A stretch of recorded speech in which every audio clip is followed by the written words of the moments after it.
Hey there everyone, welcome to Crappy Reviews, the home of no rules reviews. And what's no rules reviews mean exactly? Well, it means whatever the hell I want it to mean. I don't adhere to any set professional standards. It's all raw and my own personal thoughts and opinions, and if you don't like it, don't watch. It's really simple, but there's always some ass bucket who doesn't understand what optional content is. Today I'm reviewing another Xbox One exclusive, Dead Rising 4. Now this is more of a review in progress, since so many kept asking me to review it as soon as possible. And the reason why I did that is because I feel like it's a seasonal type game, and I'll get more into that later.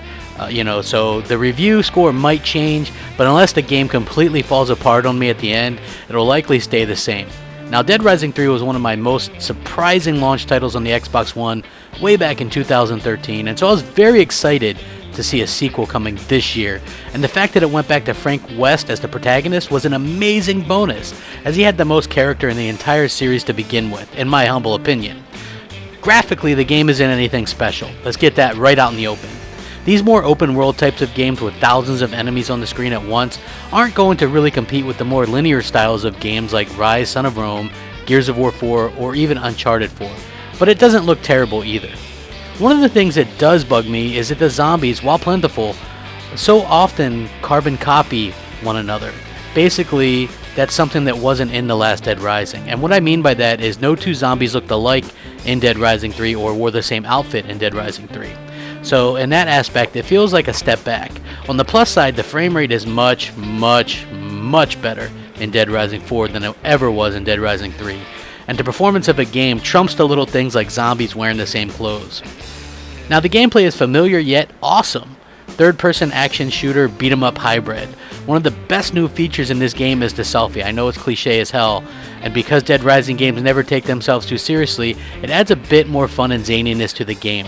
There's plenty of zombie games out in the world that really try to lay on the emotional angle, but this isn't one of them. This game is all about creating new and inventive weapons and killing zombies while saying something sarcastic. Now there's skill points you unlock throughout the game, and you can use these on a skill tree. It increases your stamina, health, combos, and more. I still think hopping in a vehicle and running over hundreds and thousands of zombies at a time is the purest form of fun and entertainment, but on the negative side, there's no co-op campaign like in the previous Dead Rising games, but there is a multiplayer mode that's kind of interesting and fun for 4 people. And for those wondering, there's no timer in this game, which is a huge plus for me personally, because I hated the timers in previous Dead Rising games.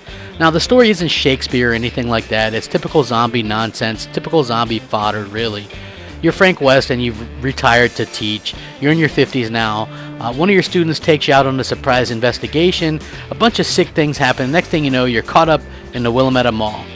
And the outlining area is basically trying to piece together what's going on and why is there a new outbreak happening.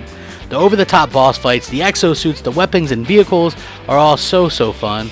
And the game is completely crazy and unrealistic in the best possible way. The story isn't as dark and gritty as Dead Rising 3, but it's really gone back to its crazy and zany roots, and it's absolutely hilarious, and you'll always have a smile on your face from the witty remarks and sarcastic comments. Overall, Dead Rising 4 is pure fun. The reason I'm pushing this review out now is because the Christmas theme and the Christmas music will definitely lose something after Christmas. Imagine that. Play the game now. It won't be the same in January or February. Now there are some minor technical issues here or there, but nothing that will wipe the smile from your face or the fun factor from your heart.